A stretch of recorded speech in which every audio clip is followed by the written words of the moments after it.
Good evening. Good evening, everybody. Can I have your attention?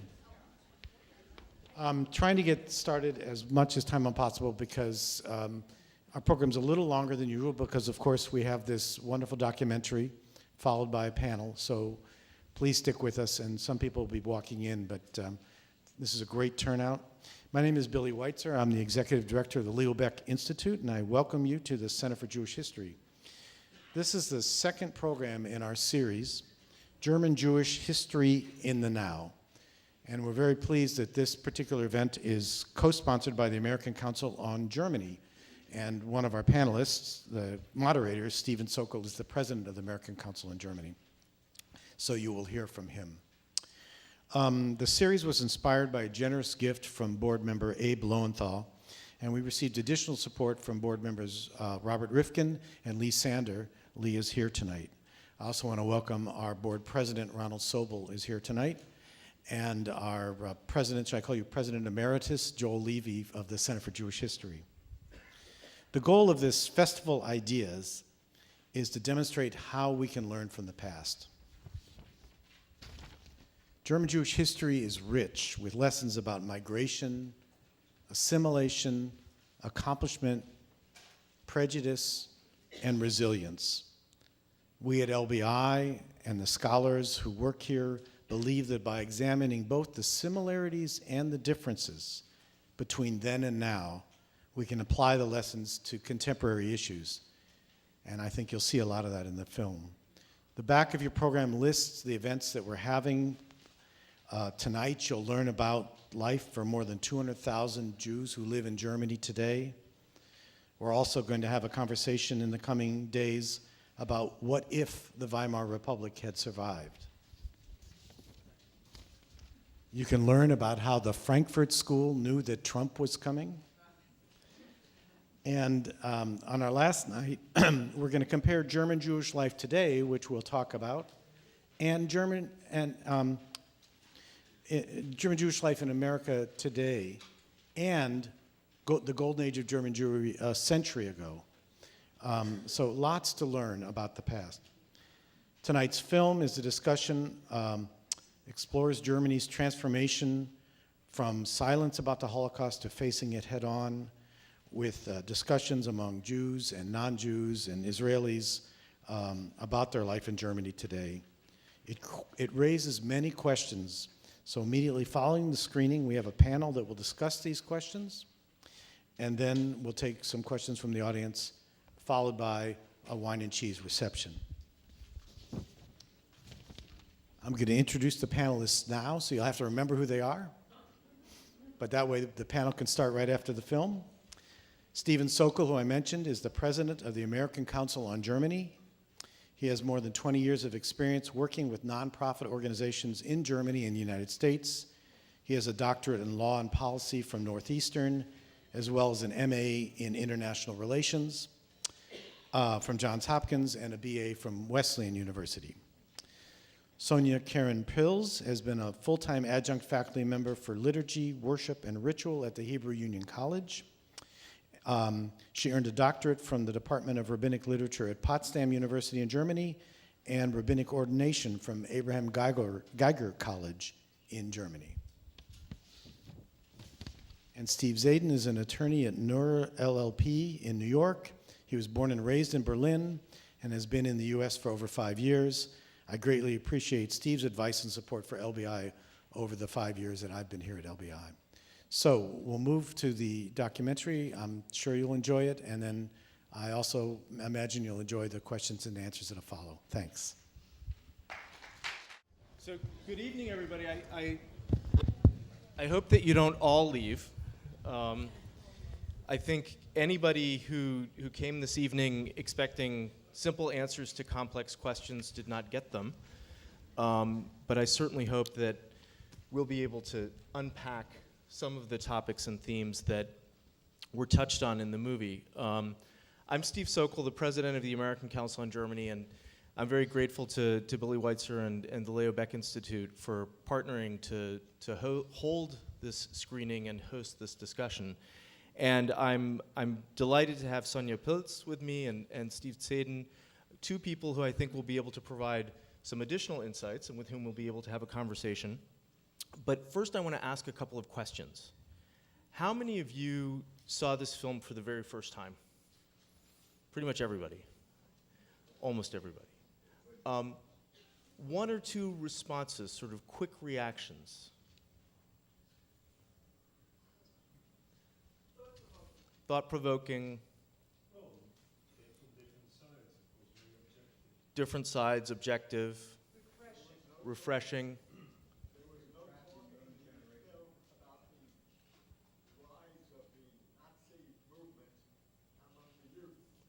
So for those of you that didn't hear it, no talk about the rise of the Nazi movement among the youth today. I mean, I do think at the end we have to talk about the AFD, but I think that there's a lot that we have to talk about first. How many of you have family members who you lost in the Holocaust? Quite a few. How many of you have been to Berlin? A lot of you. Okay. Well, I was not expecting as many people to have been to Berlin, and I thought we would spend some time talking about Berlin, because when I saw the film the first time, I almost thought the title should have been Berliners and Jews instead of Germans and Jews.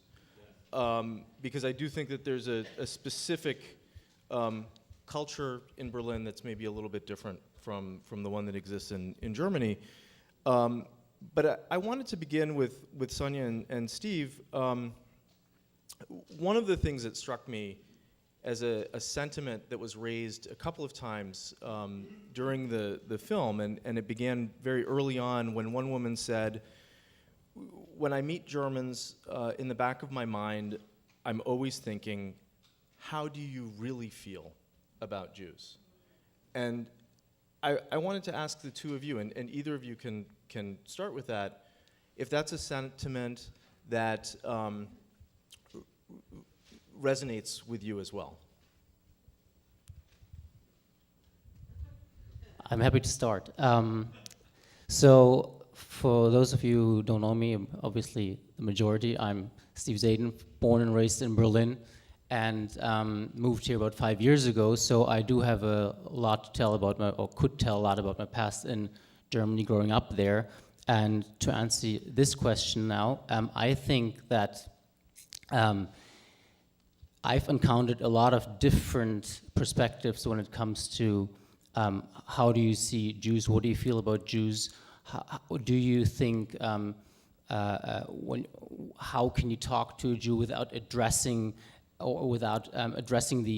any issues? How do you find out about sometimes you feel like, he wants to know if I'm Jewish, I've been to Israel, I'm from Germany. Well, especially here, it's weird, that mix, but maybe he is Jewish and even from Germany, so that's what I encounter a lot here in New York, for example. And that's a slightly different topic, but here in the US, since I moved here, I've encountered more and more how the perspective is different here than what I was used to, because here I was confronted with questions. Really, are there still Jews in Germany? So that question comes up a lot still today, and especially in the first years when I moved here. I think there are two parts of the sentence that I would like to focus on. One is the always think and in the back of my head. Because obviously no one always thinks about something while you're always busy living your life. So I think what happens is that very few people ever really think about it while encountering someone for the first time, especially not if it's someone in the supermarket or it happens to be your lawyer or your boss. Definitely that topic comes up in a very unavoidable way as soon as you start to speak about German history. And as soon as you're there, then of course you have to ask, especially when you speak to close friends and you want to establish a relationship of trust. So what did your family do during the Second World War? Or what did my family do in the Second World War? And then you have a conversation that is somehow both subjective and trying to raise that sense of understanding that the social psychologist, I think he was, in the movie started to hint at, that there's only understanding and learning when there's the will to understand how things were possible and what did this individual do. I think what is very interesting about this movie is the different opinions that were raised by non-Jewish Germans about Holocaust education. While the musician Grönemeyer said, like, we never talked about that at school. We ended up in 1800 something, or 800 something, and we never got any further. Others felt that they studied it, and they never studied anything else. And I think these are very interesting dynamics when it comes to Holocaust education. Because when I think about Holocaust education, it's very much fact-based and knowledge-based. But this knowledge does never turn into actual learning unless you would send people home with the message, ask your grandparents, what did they do? And this is never done. At least not in the regular school curriculums. So I think until today, the very comfortable fact is that most of the Germans never need to think about it, and would never assume or even, have a shadow of the doubt that the person they talk to is not Jewish. They know he or she's not Jewish because in 99.9% of all cases, that's true. So the question, who thinks or maybe doesn't think, but has a vague gut feeling, that is a completely Jewish question. Non-Jewish Germans never ask themselves that. So, Steve, do you want to add anything to what Sonja just said? And maybe, one of the leads to that could be, in my observation, having spent a lot of time in Germany over the years and getting to know different generations, I would say the issue about Holocaust education is something that has changed over time, depending on how much it was taught and how interested adults and teachers were in teaching young people about it. For you, Steve, being the only Jew in a class where Holocaust history was taught, what was that like for you? That question is actually very, very good, because throughout the movie it came also to my mind, how did I actually feel growing up? I mean, I think about it all the time, obviously, but watching the movie, it again evoked emotions, and to that question, so I actually had a kind of big issue regarding history in school, because my teacher back then, I went to Jewish kindergarten, elementary school, but not to a Jewish high school, which was very far back then, only one in Berlin. So I went to a German regular high school, being the only Jew between the 7th and 13th grade, Abitur. So, and then when the Holocaust was part of the curriculum in the 9th or 10th grade, the teacher we were in 1932, 33, and suddenly she thought, okay, so next week we'll talk about the start of the Cold War, something like that. So very, very dangerous, obviously, for the German students not to be able to learn about it, but very, I mean, I didn't know what I feel back then, but what happened was that my parents insisted in having a school meeting with that teacher, and they sort of indirectly enforced her to cover that topic for 1 month or something. So sometimes, I mean, it is very unfortunate that it had to be a Jewish family to enforce that, but sometimes you have to do things you would have wished had happened automatically, but that is an example for growing up in Germany, not always having a life as a Jewish kid would have had, has here in New York, for example. One of the things that the film sort of showcases is public spaces and art and the many smaller memorials and even some of the larger memorials that exist in a city like Berlin.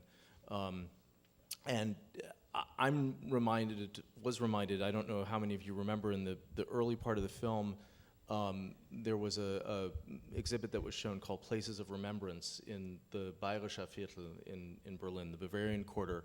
And it's a series of over 80 street signs. And when I lived in that neighborhood, I didn't know how I should feel about these street signs. On the one hand, these beautiful, colorful images. On the other hand, in smaller script, direct texts from laws that the Nazis had introduced that basically stripped rights of Jews and minorities in Berlin. And it wasn't until standing in front of a bakery with this piece of cake, a little child tugged on their parents' jacket and said, "What does that mean? Explain this sign to me with this picture of the cake." And the parents were forced to explain what this was and what this was all about.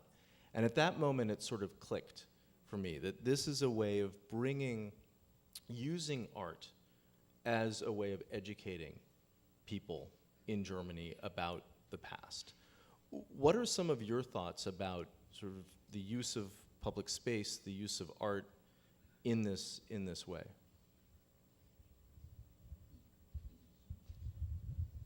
And I guess one of the reasons why I'm asking that is because Sonja has spent a lot of time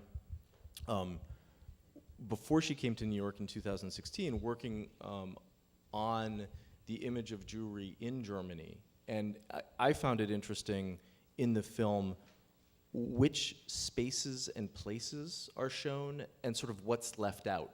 And so I wanted to start by talking about some of those places that were shown in the film and then talk about what's missing.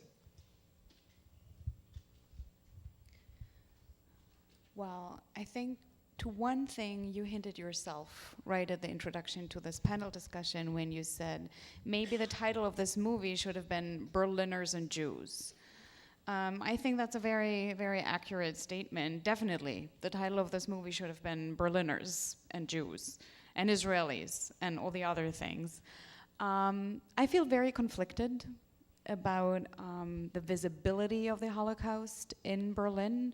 Part of me wants to say this is a wonderful thing because other than other major European cities like Vienna, for example, where one really has still to dig deep in order to find some traces of the sometimes not so flattering history. At least Berlin is very outspoken about the past.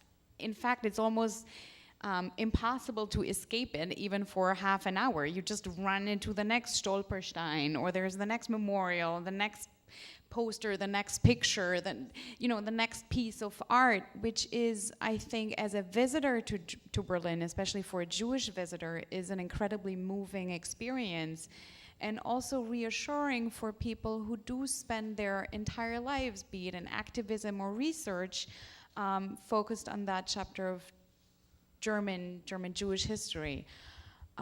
It is quite unsettling, I think, for many Jews who live there and try to live a normal Jewish life in Germany, because they don't get a chance. That's my feeling, even if they want to. And I was smiling and giggling as probably every second person in the auditorium when I listened to this Israeli musician who said, I don't think about it, whatever. I'm a musician, I'm an atheist. When it comes up, I have to speak about it, but other than that, I'm here for the vibes. And then throughout the movie, it became very obvious that the vibes, and the historical vibes, they caught up with him constantly. The moment he needed to show his passport, the moment someone asked him, so where are you from? He has an accent. And he says Israeli, then, he sees himself as the Jew, and probably also an Ashkenazi Jew with, a lot of even greater possibilities to get into like deep waters. And I think, he was laughing about it and others were speaking about it, but I think part of the very loaded, very emotional atmosphere of the movie is due to the fact that it is a movie in Berlin where everyone living there, visiting there, coming there, leaving there, is confronted with this part of the city's history. Steve, your family chose to resettle in Berlin. Can you talk a little bit about what it's like to be a Berliner and a Jew? Of course. So the question, has always been, am I a Jewish German or a German Jew? That's how it started, for example, questioning myself. So the identity question has, I think, I still haven't settled it for myself, in a way. I currently live in New York, but in the US, which is a very different feeling for a Jew to live in, and I only experienced it once I actually moved here. So living and growing up in Germany as a Jew is very difficult in a way for the generation, and I can relate to that, to those families, I would say, that spoke more in the first half of the film, which were among the 27,000 Jewish families that settled between 1945 and 1990, which is an extremely low number compared to what happened after 1990. So my grandfather's family, when he built up his life after the war, he was in Buchenwald during the Holocaust, was liberated, was among 5,000 Jews in Berlin. So really the founding member of the community afterwards. And I do share the views of that gentleman who I actually personally know also, Mr. Kukierman, who said that he still doesn't feel like he cannot be proud or can say that he's proud to be German or can wear that German national jersey, can sing the national anthem. I could never imagine singing along the German national anthem when there's a soccer match between Israel and Germany. I'm open here. I'm always rooting for Israel. So that may change in the next generations. But it is. I've grown up in a very not religious, but in a very traditional family, Polish, Russian, Finnish, German background. Also with Turkish backgrounds, but mostly Ashkenazi, and the identity question, I haven't settled it yet, and maybe we'll never do when it comes to Judaism or Jewishness and Germany. So. Let's maybe talk a little bit about that generational shift. I had the opportunity in the mid 1990s to meet somebody who had managed to escape from Germany, went to Shanghai as an orphan at the age of 12 or 13, came to the US, had a career working on economic development, and he did not look at Germany at all, was not interested in Germany at all until German reunification. And then he said, I want to go help in East Germany. I'm an economic development professional. I want to go help in Eastern Germany. And I asked him what it was like for him as now an American Jew coming back to Germany, and he said, it's pretty easy. I'm in my 70s. I don't talk to anybody who's my age or older. Because I don't want to ask that question that was asked in the film of what did you do or what did your parents do? I don't want to have those conversations. And he had a sense of optimism as he looked at people who were younger than he is and saw the way in which Germany was developing. You're both of a very different generation from my friend Henry. How do you perceive this generational shift?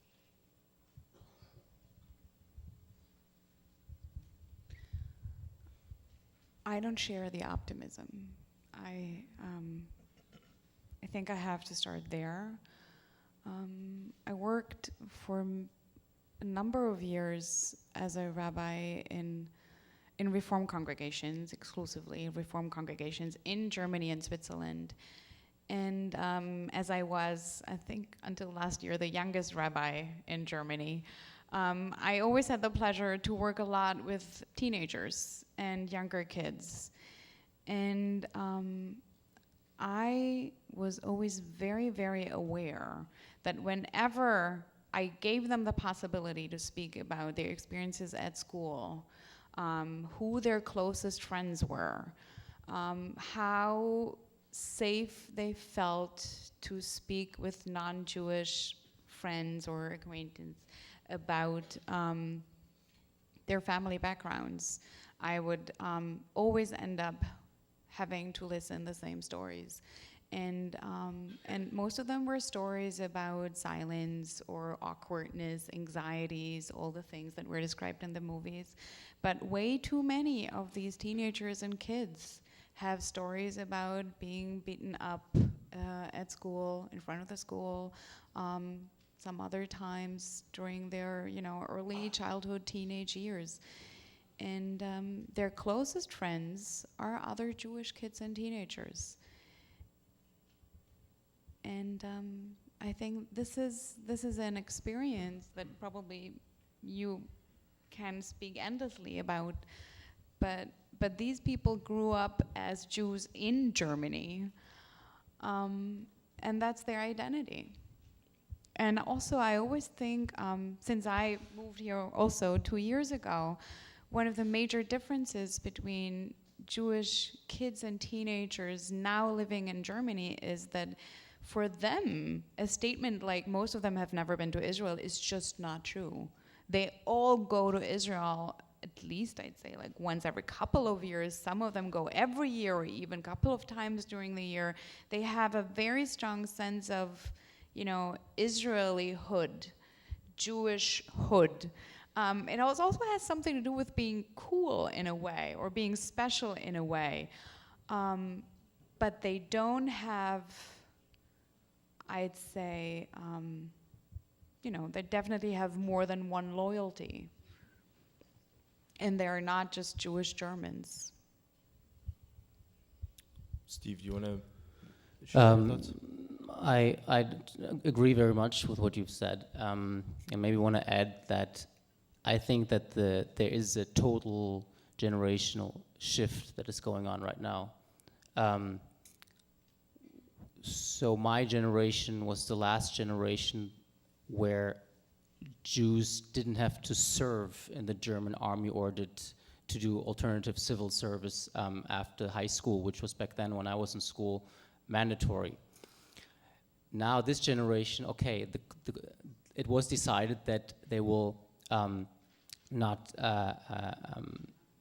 have that law anymore enacted, but it didn't matter anymore. As a matter of fact, there is no mandatory military service or civil service anymore, so that question doesn't come up anymore. But it is an example how the new generation will deal with Germany, and as it was mentioned in the movie also, the son of one of the speakers or participants of the dinner said he can shout out Germany, Deutschland very differently from what my generation or previous generation could have done. And so I think that's a big generational shift. But maybe a little bit different from what you said. I always tried, and I do it here as well, but I also tried it in Germany to have a mixed group of friends. So I always try to mix my friends from school with my Jewish friends from out of school, and was quite successful in it. And I think it was a very important message that I could convey also to both sides actually. And I do have a lot of friends who only hung out with Jewish people growing up. Some not at all, but I think the mix is a very important thing. And going forward, I also want to share your optimism, and I do share it, but and I think that's what we're also going to talk about, is remains to be seen how the new political development and social development with the refugee wave and so on, which is not covered in the film, was too early, the film in that sense, will change, will affect the next generations to come. And that's a great segue to a topic that I wanted to address before turning it over to all of you, which is that this film came out in 2016. I think that most of the film work was done in 2015, and of course a lot has changed since then. The migration policy and the influx of migrants, many of them from the Middle East and with Islamic backgrounds. And of course, more recently, at the end of September, the German election and the Alternative for Germany winning about 13% of the vote, and a tremendous amount of concern about what's happening in Germany and whether anti-Semitism is on the rise. Is that something that you'd both like to sort of share some thoughts on, and then we'll take some questions from the audience? Just wanted to start with one quote that my brother said when I spoke to him after the elections in Germany, saying, "I think it's time to leave." Living in Berlin. Wow. That was a very emotional reaction, and he tends to be very emotional sometimes, but still, there is some truth to it. And we will see how this all goes, but it's a very dramatic development, because until now we've always said, okay, in Holland, in Belgium, in France, wherever there's a very negative anti-Semitic wave in development, not yet in Germany, hopefully also because the government and the parliament is very pro-Israel, pro-Jewish due to the history. But now we have a parliament consisting of 13% or so of right-wing nationalists in a way. So it is a very difficult scenario, which I can't foresee, which nobody can, but I hope that it won't be as dramatic as my brother said it, and going back to his quote. So, but yes, it is very dramatic what is going on in Europe and France, the immigration to Israel. People may see it positively. I don't really. I think the diaspora is a very important factor for also growing Judaism worldwide, and that's why I see this development as a negative development that could not have been covered in the movie yet. Yeah. Sonja. Well, I was just as emotional as your brother. I had nowhere to leave. I was already here. I think I changed my immediate emotional response since then. I think what I have to say, someone who didn't grow up in Berlin, I grew up in the German South, I never had any illusions about the existence of anti-Semitism around me. That was always very obvious to me, and a lot of people never try to hide it.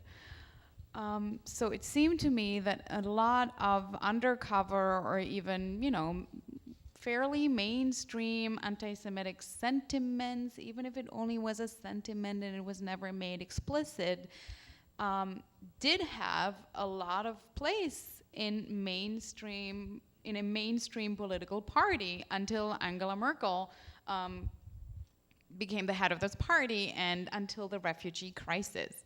That refugee crisis, I think, made the more conservative part of that party be aware that the nature and the program and the politics of the party radically changed. And it's not, I think there is some reason to assume that, political commentators who title Angela Merkel as the mother of the AfD, they do have some reasons to draw the picture in that way. I don't really think that Germany now is more anti-Semitic than it was 5 years ago, speaking only about the German population. But I do think that the far right has found a very powerful platform for itself that it didn't have until 2 years ago. I mean, I do think it's important to remember that the AFD is more an anti-everything party than Yes. just a xenophobic and anti-Semitic party.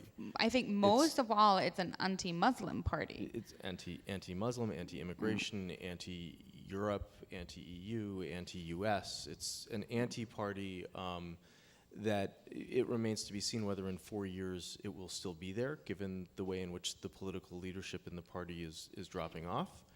But on the other hand, I think that we should all be concerned about the platform that the AFD has as the third largest party. We must all be concerned. I still want to add yet another layer to the already complicated picture.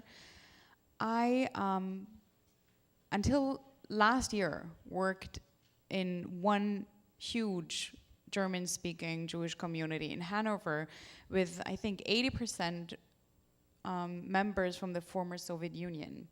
And many of these voted for the AfD. I know that because they shared the anti-Muslim sentiments of, very conservative German voters. And they were also afraid, and this is something that we heard a lot also at the post-Brexit discussions in England, they were afraid that another wave of immigrants will take away or diminish what they already got. So there is a sentiment also of like, we don't want to share that cake. So the picture is I think it's many shades of gray there, more than black and white issues. So let's, I know that we're running out of time. There are probably lots of questions. Let's take a total of 2 pairs or 3 pairs of 2 questions each. The microphone is coming around. Please introduce yourselves and let us know who the question is directed to.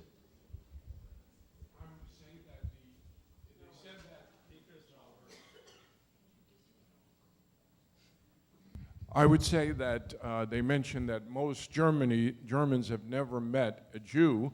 That's true of most Americans. Something like 75–80% of Americans never met a Jew. The population, how many Jews live outside of the cities? It's a much smaller percentage that live outside the cities. But I would lastly ask the question that, are the Italians studying the Holocaust of the crucifixion of the Jews outside of Jerusalem?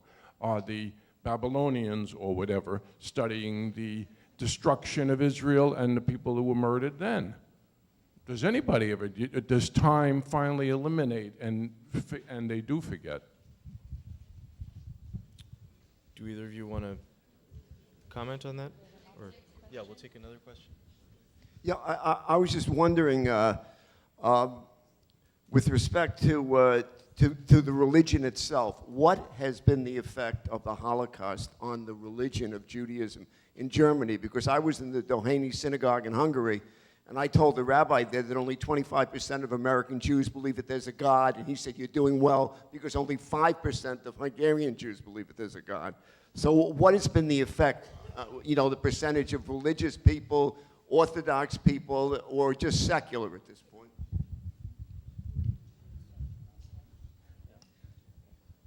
Maybe I'll start with the last one because I have a very vivid example in a way. My grandfather was raised in an extremely Orthodox family, a very fromm family in a shtetl in Poland. 8 siblings, 6 of whom and his parents perished. But that's as a side note. To your question, he became everything else than religious after the war. He lost his faith to a certain extent. He just wanted to live a secular life. He and his wife, my grandma, have taught us Judaism very well in a traditional way, but his example of losing that hardcore religious faith is an example that applies to a lot of cases in Germany, especially to those people who set ground again in Germany. So that is to your question, I think. I don't know if you want to add something to that. I think that's a very accurate statement. I think overall, Jews in Germany, on the average, if there is something like this, are not very religious, but they have an appreciation for Jewish traditions that I think is much higher than for the average American Jew, because it's an identity question. And I think one woman in the movie pointed that out, that she said she realized that she is not permitted to be German by the non-Jewish German environment, who immediately, as soon as they hear that you're a Jew, will like label her as the Jew, and there is no space for any other labels on her forehead, so she has to go with that one. And that one then becomes much more important than it would ever be for a secular American Jew. And with that one comes, the holidays, maybe not Shabbat observance, but to have 2 Shabbat candlesticks at home. These things that are identity markers and makers for German Jews, I think, more than for American Jews. And coming back to the history question, I think it really depends on which package you want to buy into. And with the German package, I think for the next 500 years will come some sort of never forget responsibility. So 2 more questions. Thank you. My understanding is that we Jews are less than 1% of the world's population. And we have survived, how many, 5 millennia. And so your comment about not being optimistic strikes me as that when I look back at history, I marvel that we are still here in force. And so I hear the particulars. I'm an American Jew, or a Jewish American, or a New York Jew. And so I share the concerns that you do in Germany. Why is this a time to be less optimistic? Let me answer, because I made that comment. I am completely optimistic when it comes to the survival of the Jewish people and anything Jewish. I'm not so optimistic when it comes to the overall political orientation of the German population in Germany. That's what I meant to say, sorry. And I think that we all agree that there was the single most devastating and horrific incident in German history. And this is the first time after that chapter has ended that we have a right-wing national party in the parliament again. So we cannot just rule out that thought. And that is more where we're coming from. We are maybe looking at the history, or also especially the recent history up here, but maybe we're here now and we want to keep it up or go higher on the mountain than falling down again. And you should never be satisfied with let's say, okay, we've gone through so much, we should be happy to still be alive. I mean, that is still an ongoing fight, and we will never give up, but we have to appreciate the high standards, and there I agree with you, that luckily Jews are allowed to live in with the rest of the people, and we cannot lose them again, especially not in Germany after recent history. So let's just take 2 more questions and then give each of you a final word. I'd like to make a comment, then a question. The comment is that I was in Germany, in Berlin, at the commemoration of the Kristallnacht, when the population was still under the wall. The wall was present when I was there. I had not gone to Germany purposely. I didn't want to confront those issues, the issues I knew I would have confronted, until I went with Tom Krenz when he became director of the Guggenheim, and he decided to do his first show by using the art as a metaphor for the future, when he decided that a trip to Germany to go to all the private collectors who were lending work to the exhibit was worthwhile. I agreed with him. But when I got to Germany, and I got to the wall, and I got to the cemetery right by the wall, I felt a great sense of insecurity, because having lived through the Holocaust, I felt that it was very tough to be there at that time. And I also noted that the public going to the museums was very restricted public. It was a very cold night, and what happened was that there was a huge line to get into the museum in Berlin, one of the museums. And I noted that everybody in that line was of a young age. There wasn't one out of the 100 people or more standing waiting to get into the museum. There wasn't one person who was a person of any youth. I mean, any seniority. And the result of that was that I had a feeling of total lack of confidence in what I was looking at. But at the same time, I went to Vienna.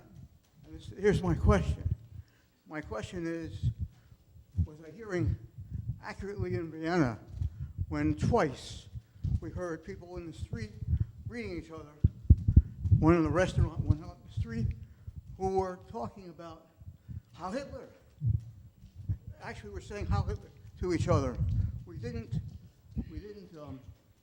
believe our ears, but we had the feeling from a Jewish group of tourists from Australia, from Perth, that they were never going to come back to visit Germany. They said it was just not something they could take. And the same for Austria. My question finally is,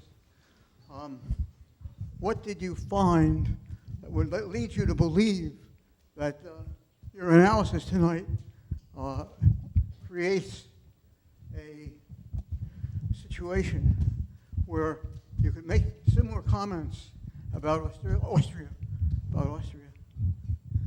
In other words, is the same social element present that would make you make the same comments? Or if not, what comments would you make about the differences between Germany in the past and Austria in the past, and what do we see for the future? So one final question maybe, and then closing comments from each of you.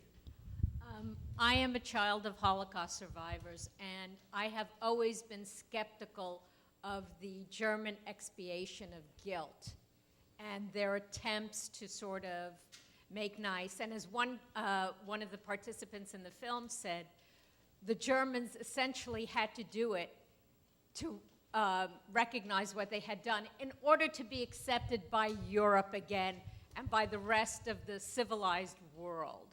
So my question to you is, having grown up in Germany, lived there, do you actually believe that expiation of guilt is genuine, or was it really opportunistic? Yes. So let me ask each of you to sort of wrap up the different themes that we have just heard and maybe make a closing comment. I mean, there's a lot, and especially given that Austria just had an election on Sunday. I mean, there's a whole slew of things that we could talk about tonight, but we can continue the conversation over a glass of wine. So, who wants to go first?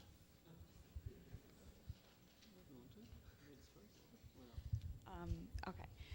So I cannot make too many comments about Austria. Obviously, there are a million differences between Germany and Austria.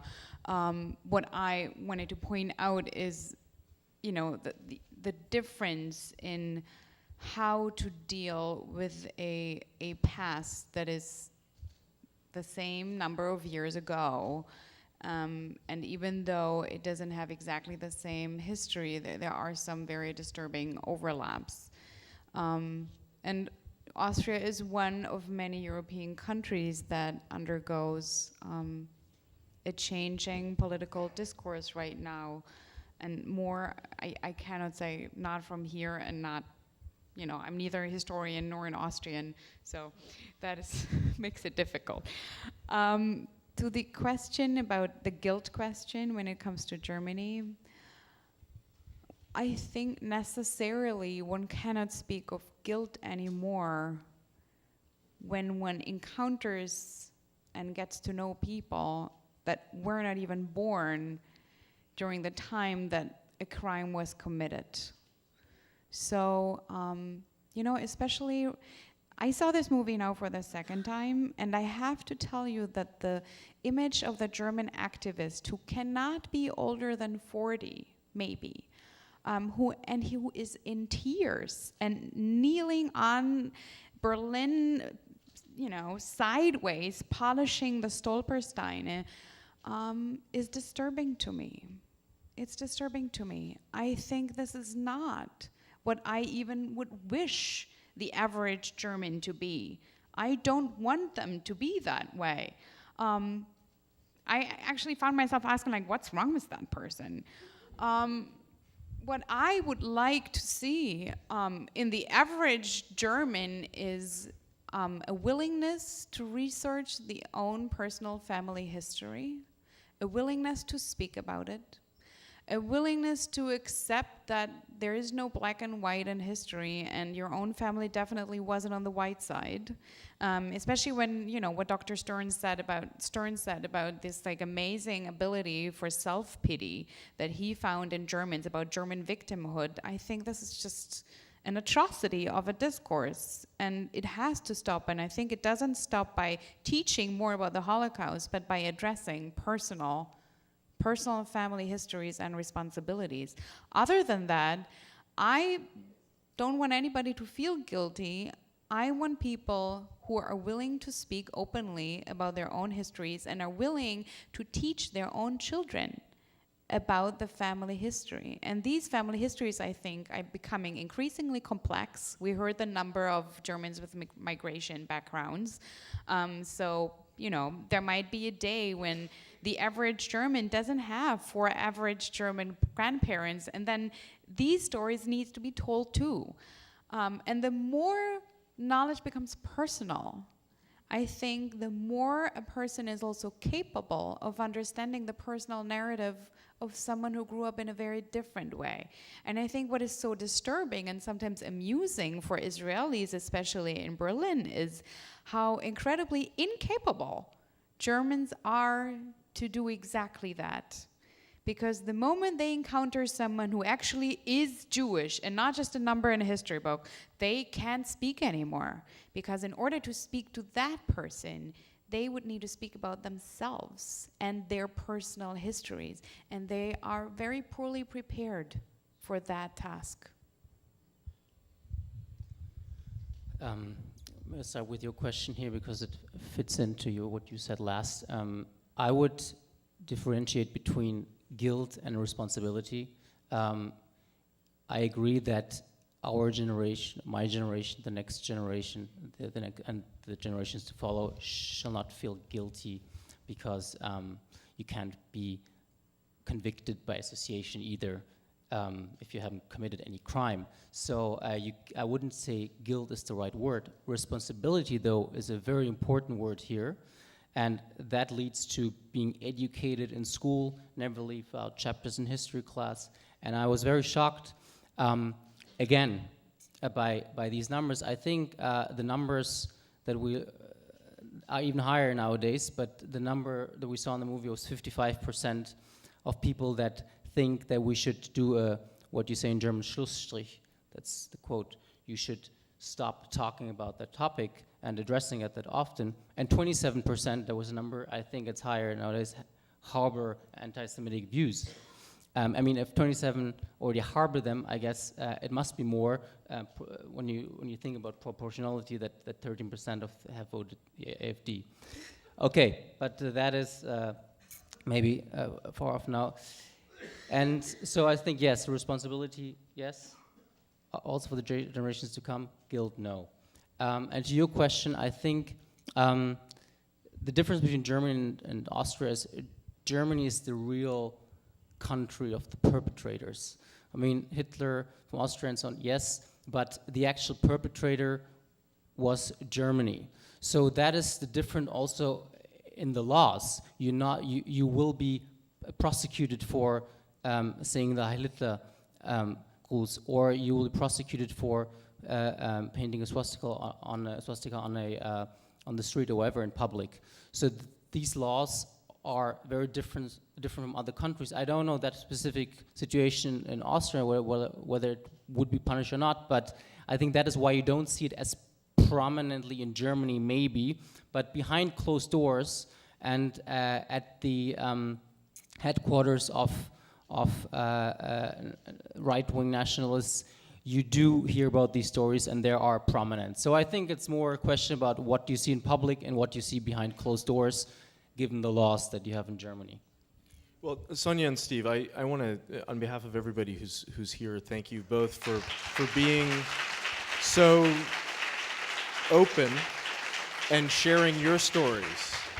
Because I do think, as Sonja was saying, it is the personal stories, and that's one of the reasons why I think being here at the Leo Baeck Institute is so important, because it is those stories. So thank you both again. Thank you for having all us. of you Thank for you for joining us moderating. tonight.